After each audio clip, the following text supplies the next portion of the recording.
Okay, let's shift to Scotland for my next guest and spend a few minutes with Alex Arthur. He's 32 now, but he is back on the title channel. He once held the triple of British, Commonwealth and European super featherweight titles before winning the, at the time, prestigious WBO's version. And I tell you what, he loved his reign as champion, he really did. But it's been a tricky couple of years since then, to be honest with you.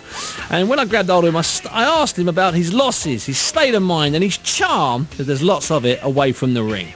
You know, back in the day, many of the great fighters were beaten, and you know, and they kept their character and they kept coming back, and you know, and I guess that this is kind of the last part for me. So this is the kind of thing that I want to achieve before I eventually bow out of boxing, Steve. You know. Yeah. Now, last year you made a bit of a mistake, or possibly a mistake. You moved up, possibly a bit too heavy. You weren't your sharpest. Yeah, I was definitely. You dropping back for Saturday's fight? Yep. Yeah.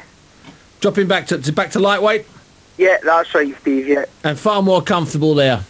Oh, unbelievably. I mean, you know, in my whole life, in my whole career, my whole boxing career, I've never lost a boxing match in between 9 stone 4 and 10 stone. I've weighed it that weight on a number of occasions, and it was always my best weight. Unfortunately, there's no weight round about there. So you've got to make a decision. Yeah. Well, back when I was a super featherweight champion back in the early days, 9-9 was just too big a jump for me. Yeah. But nowadays it's perfect. Of course, towards the end of my super featherweight reign, 9-4 just became bordering on ridiculous to make the weight limit, and explanation of a few bad performances. This is a strange old situation for you on Saturday, isn't it? Because you're playing, in some ways, a version of second fiddle to a nice guy, Ricky Burns, who's fighting for the WBO super featherweight title. You must be a little bit nostalgic sitting back and watching that.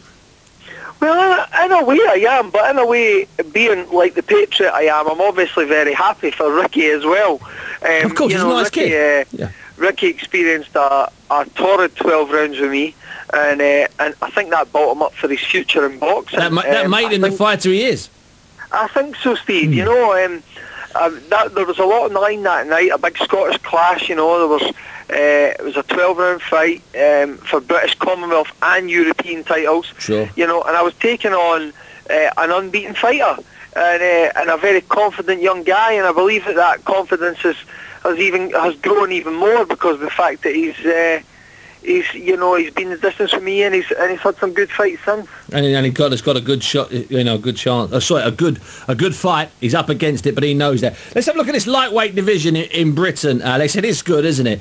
I like it a lot. I think there's some. Let's hope Kevin Mitchell comes back. That's a cracking fight for you.